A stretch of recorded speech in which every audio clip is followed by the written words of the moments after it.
Avon Resources Limited is a gold exploration company with significant projects in British Columbia and the Yukon, trading on the TSX Venture Exchange, symbol ABN, and the OTCQB, symbol ABNAF. Surrounded by world-class gold deposits and mines, Avon's 23,000 hectares Forest Kerr Gold Project is located in the heart of the Golden Triangle in northwestern BC. For more information, visit us at avonresources.com. Welcome to the Goddard Report. Comments made on the Goddard Report and TalkDigitalNetwork.com are an expression of opinion only. Here is Jim Goddard. My guest is Winnipeg-based reporter Spencer Fernando. Welcome back to the show, Spencer. Good to be here. What's the take on the election results in Winnipeg? Well, I think, Manitoba is interestingly placed, right between, Saskatchewan and Ontario. There's a lot of anger in the West, and some in Manitoba, although Winnipeg was, the Liberals did fairly well here, unfortunately. But I think really the take overall is that Canada is obviously quite divided. I mean, as we saw, the Conservatives won the popular vote in large part because they ran up the margins in seats they had previously held. The Liberals strategically did well in Ontario and Quebec. They won enough seats to stay in power, though, with a minority government this time. So I think there's really a lot of concern that Canada is divided. It feels like it's really coming apart at the seams, and that's not a good thing to see.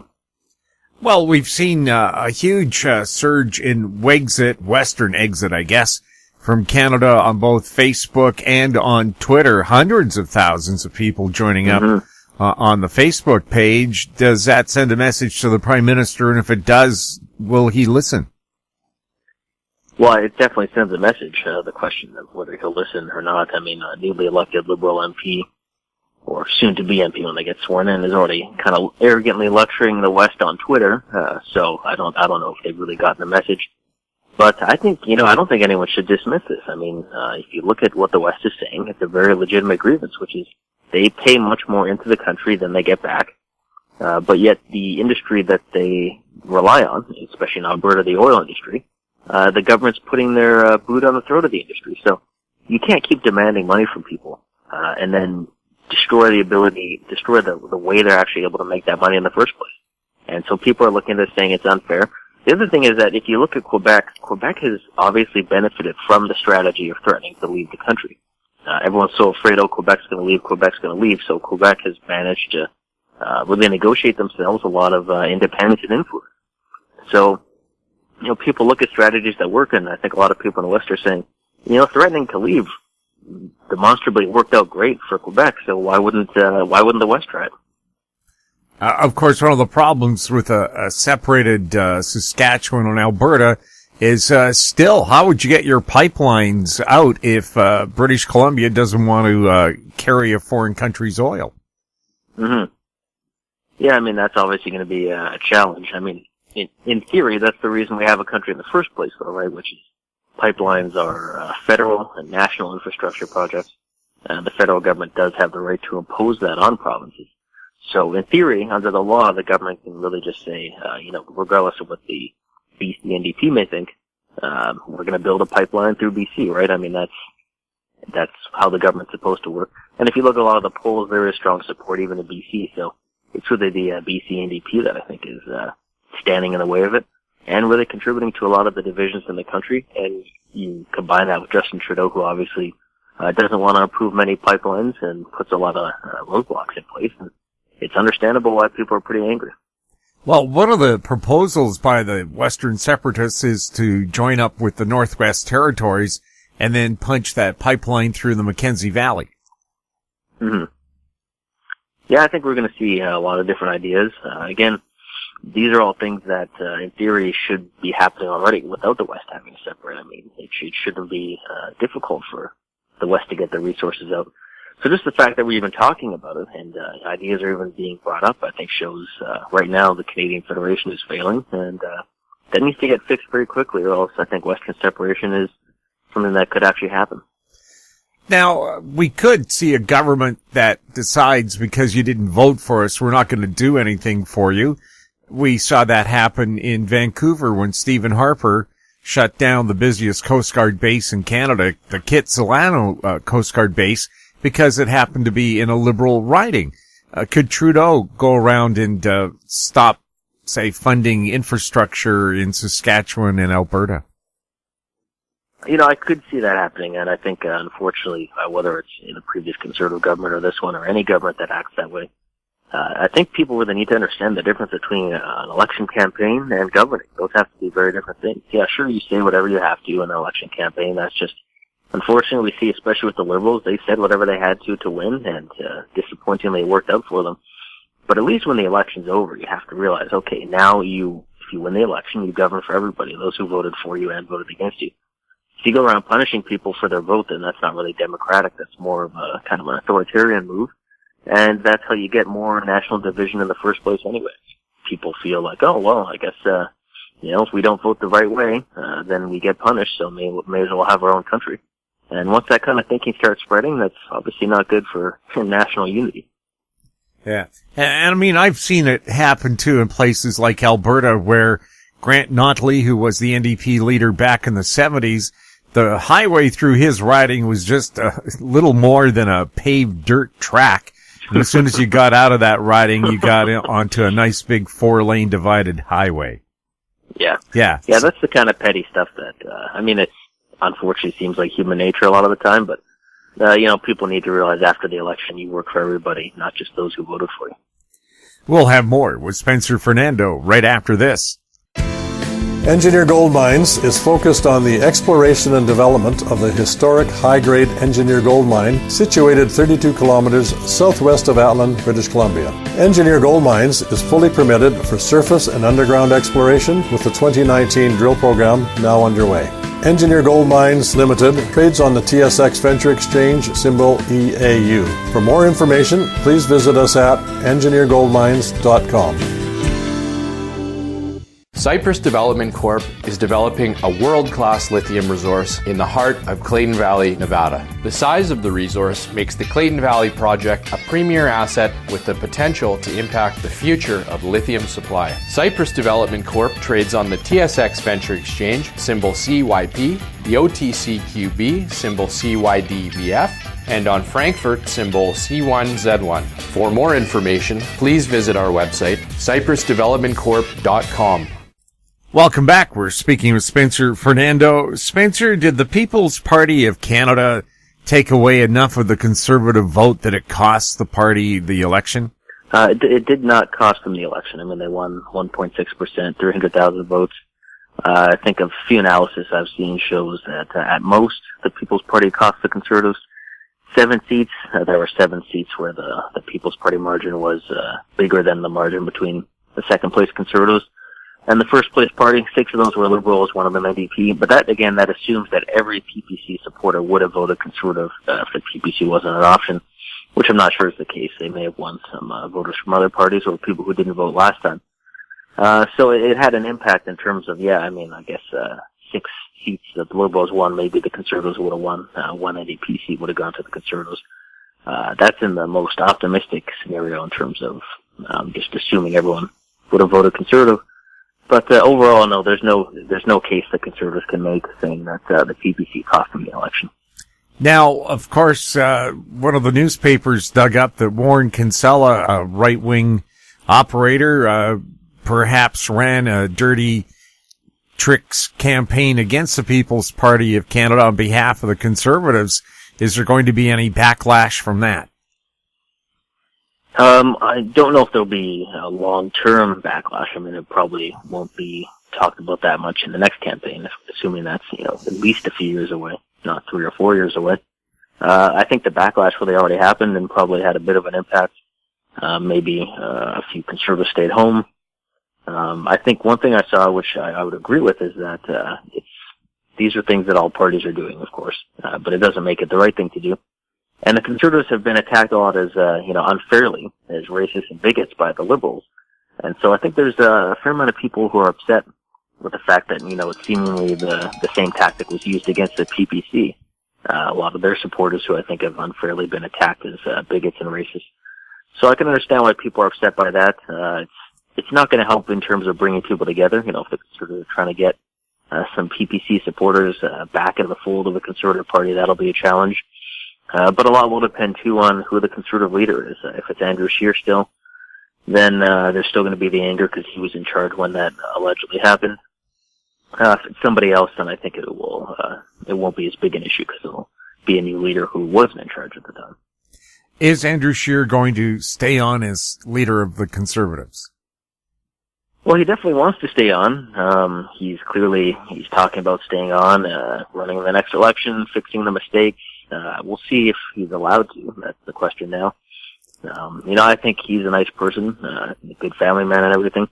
But I think he's really struggling, and it's going to be tough because this is a celebrity era. The media is extremely, in most cases, biased against the Conservatives. Not all the media, but I'd say the large majority of it. And that means the Conservatives need someone who can punch through the media bias, get directly to voters. And you need someone, at least with a high profile, or someone with a lot of charisma and ability to motivate people. And I think Scheer certainly suffers in the charisma department.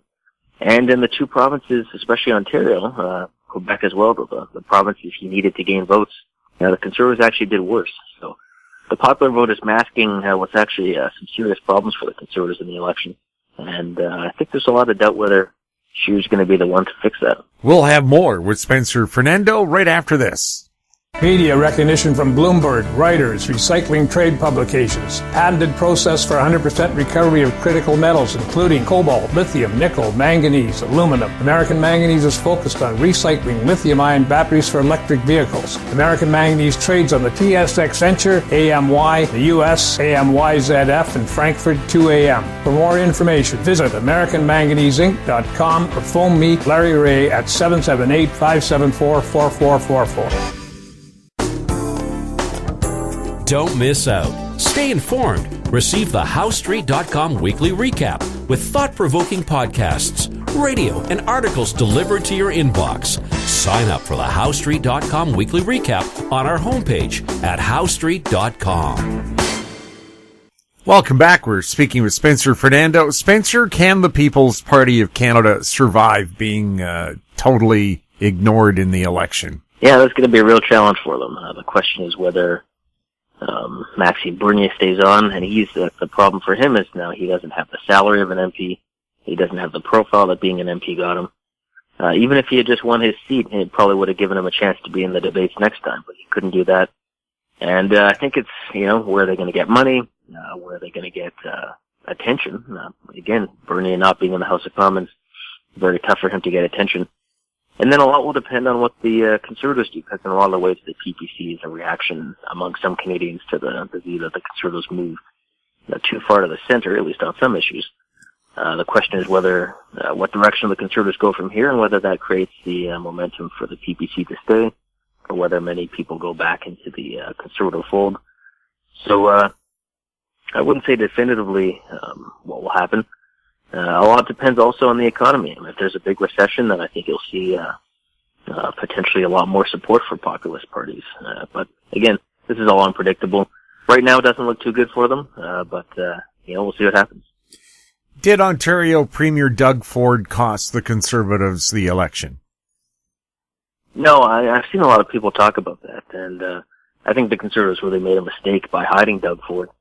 I mean, he won seats in 2018 that the Conservatives had not won for a long time, and that they totally failed to win federally. So Ford obviously has shown an ability to connect with voters that the Conservatives didn't, and that Scheer didn't in Ontario. But the other thing is, you have to be persuasive in politics. You can't just say, well, Doug Ford might have some controversy because of some of the moves he's made in government. Well, you have to be able to persuade people and change people's opinions. So if Doug Ford is being demonized relentlessly by the Liberals and the media, the Conservatives need a leader who can defend Doug Ford and then actually make the case for what he's been doing and help change people's mind. You can't just hide him away and pretend. I mean, people know that Scheer and Doug Ford are in the same political party. There's a bunch of pictures of Scheer and Ford together. So to somehow hide Ford away and pretend, that guy? No, never heard of Doug Ford. No, not sure who that is. That's not going to work. You basically have to double down, work with him. And again, Ford was able to figure out how to win a lot of ridings. Conservatives failed to win this time. Who do you think would have a good shot at replacing Scheer if the Conservatives decide that they need a new leader? I mean, Peter MacKay seemed to be pretty loud and proud during the election, which I thought perhaps wouldn't have helped Scheer's cause. Yeah, I mean, it's tough to tell at this point. I've seen a fair amount of people saying Pierre Poilievre. He performs very well in the House of Commons. I think he's definitely more charismatic than Scheer is, so I could see that name being raised. Again, everyone's going to be playing the game now within the party, of course.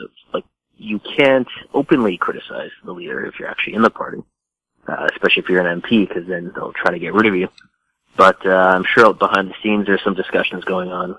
Not saying Poilievre, I don't know anything about that. I assume he's staying loyal to Scheer. But a lot's going to depend on the upcoming leadership review. There's going to be a vote at the next Conservative convention. If Scheer gets, 80%, 85%, good chance he makes the case for staying on. If it's lower, low, maybe mid-60s, or the 50s, then there's going to be a lot of people saying, with that kind of tepid support, maybe he can't stay. So I'm sure there's already some backroom organizing going on. I'm sure there's candidates quietly building teams to prepare to make the jump if Scheer looks too weak in the next convention. But he's obviously making a case to stay on. He just did, I think, a Facebook Live video where he's talking to people. Maybe he would have benefited from doing that more in the campaign, but looks like he's going to try to hold on. NDP leader Jagmeet Singh apparently said, "I don't respect the Conservatives." Does that add to the national unity problem? Yeah, he said, we don't respect Conservatives in this party, which really contrasts with his whole love and courage message. He did apologize, I think, 2 days later, kind of realizing that it was obviously a terrible thing to say. But again, I think that shows really the arrogant attitude of a lot on the left, where they talk about love and empathy and openness and inclusion, and then they just demonize the hell out of Conservatives. So, very big double standard for them. And it shows the challenges the Conservatives have in that. Even if they had won more seats than the Liberals, I think they should have taken power in that case, but it would have been difficult. So that's another problem. Is the Conservatives are going to need to start to figure out a way to, I guess, in some ways, reshape the political spectrum. If everyone's thinking left and right, and then 60% of Canadians consider themselves more on the left, then the Conservatives are going to have a problem. So they really, I think, need to start reshaping the political spectrum and changing kind of the way people think about where they are on that spectrum. Spencer, thank you so much for being on the show. Good talking to you. My guest has been Winnipeg-based reporter Spencer Fernando. You can find his articles at spencerfernando.com. If you have any questions for Spencer or any of our other guests, you can send them to info@housestreet.com. Find us on Twitter at TalkDigitalNet. Our YouTube channel is Talk Digital Network. I'm Jim Goddard. Thank you for listening. Comments made on the Goddard Report and TalkDigitalNetwork.com are an expression of opinion only.